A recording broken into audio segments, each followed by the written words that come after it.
Retakan tebing di bawah Pura Uluwatu Jimbaran, Badung kini sudah mendapat penanganan oleh pihak terkait dengan melakukan penambalan menggunakan cor beton.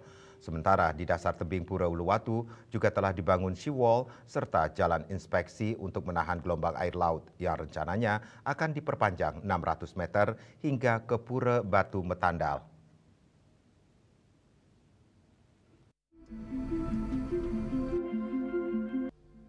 Pembangunan pembatas tebing atau seawall di Pura Luhur Uluwatu yang berada di Desa Pecatu, Kecamatan Kudus Selatan, Kabupaten Badung, Bali, ditunjukkan untuk melindungi kawasan pura dari abrasi dan keretakan tebing. Selain melindungi tebing, pembangunan seawall juga menciptakan jalan infeksi yang akan digunakan untuk kegiatan keagamaan seperti Mapakelam. Namun demikian, jalan infeksi tersebut tidak diperuntukkan bagi masyarakat umum. Pengerjaan penanganan tebing retak di Pura Uluwatu melibatkan berbagai upaya, termasuk pembangunan jalan inspeksi, revetment atau pembatas tebing, dan penanganan keretakan di atas tebing. Pembangunan jalan inspeksi ini menggunakan material khusus seperti batu boulder untuk meredam dampak gelombang dan pengelolaan drainase untuk mencegah erosi.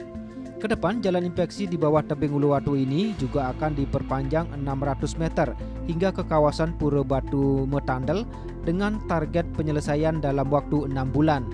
Sedangkan anggaran yang dialokasikan untuk tambahan ini sebesar 60 miliar rupiah.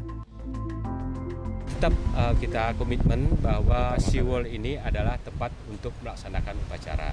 Tidak ada hal-hal lain yang akan kita lakukan di sini. Ini adalah memang betul-betul tempat ritual untuk kami, dan yang paling utama adalah untuk anak cucu kita ke depannya. Kita sudah bisa, pemerintah Badung sudah bisa berbuat seperti ini sehingga kekhawatiran kami sudah bisa terhapus dengan keadaan tebing Pura Uluwatu yang kemarin begitu sangat-sangat mengkhawatirkan bagi kami. Untuk pengamanannya mungkin seperti apa, Pak? Pengamanan apanya? Pengamanan untuk di depan pengamanan di depan mulai sekarang udah kita kunci, jadinya kunci dibawa oleh kami sama Pendesa Adat Pecatu sehingga tidak boleh orang untuk lalu lalang di sini. Selain itu juga untuk penanganan jalan inspeksi untuk mendukung akses pelaksanaan dan pemeliharaan tebing ke depannya, rencananya jalan ini juga akan dilengkapi dengan gapura dan juga pohon perindang.